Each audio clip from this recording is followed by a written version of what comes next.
خلافت عباسیہ کا شمار امت مسلمہ کے سنہری ادوار میں ہوتا ہے۔ 5 صدیوں پر محیط طویل دور میں خلافت عباسیہ کو دنیا کی سب سے بڑی سپر پاور کے طور پر جانا جاتا تھا۔ اس دور میں خلافت راشدہ اور خلافت بنو امیہ کی ترقی و فتوحات کے تسلسل کو جاری رکھا گیا۔ اسلامی قوانین کا نفاذ، عدلیہ کا قیام، امن و امان کی بحالی اور مسلمانوں کے ساتھ ساتھ غیر مسلموں اور ذمیوں کے حقوق کے تحفظ کو بھی یقینی بنایا گیا۔ عباسیہ خلافت کا دور علم و ادب اور تہذیب و ثقافت کے حوالے سے مسلمانوں کے عروج کا دور تھا۔ خلفاء کی توجہ جہاں امور سلطنت کی طرف تھی، وہاں علم و ادب خصوصاً سائنسی علوم کی ترویج و اشاعت پر بھی مرکوز تھی۔ عباسی خلفاء ہارون الرشید اور مامون الرشید کا دور اس کی نمایاں مثال ہے۔ اسی دور میں بو علی سینا نے طب، فلسفہ، ریاضی، فلکیات اور دیگر فنون میں لازوال خدمات انجام دیں۔ محمد بن موسیٰ الخوارزمی نے زمین کی حیت اور پیمائش کا حساب لگایا۔ کیمیا، فزکس، نباتات اور ذرات کے علوم میں بھی ترقی ہوئی۔ تاریخ نویسی میں امام ابن جریر، طبری، مسعودی، امام ذہبی اور ابن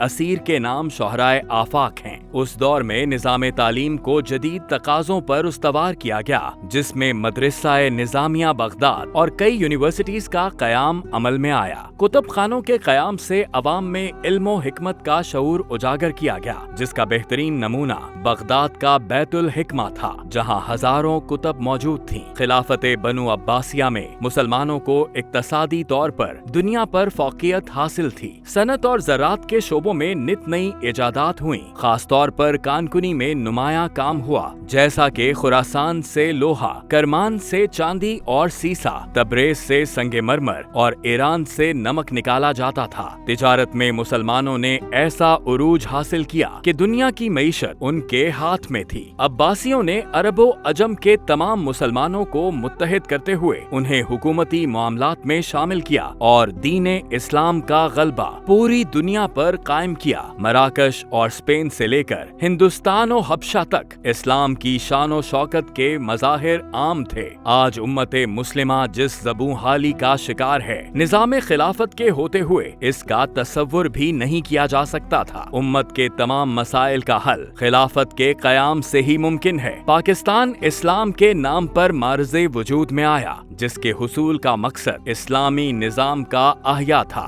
ہمیں چاہیے کہ انفرادی اور اجتماعی سطح پر اپنے تمام وسائل کو بروئے کار لاتے ہوئے پاکستان میں احیاء خلافت کے لیے عملی جدوجہد کریں، تاکہ وطن عزیز کو صحیح معنوں میں ترقی کی راہ پر گامزن کیا جا سکے۔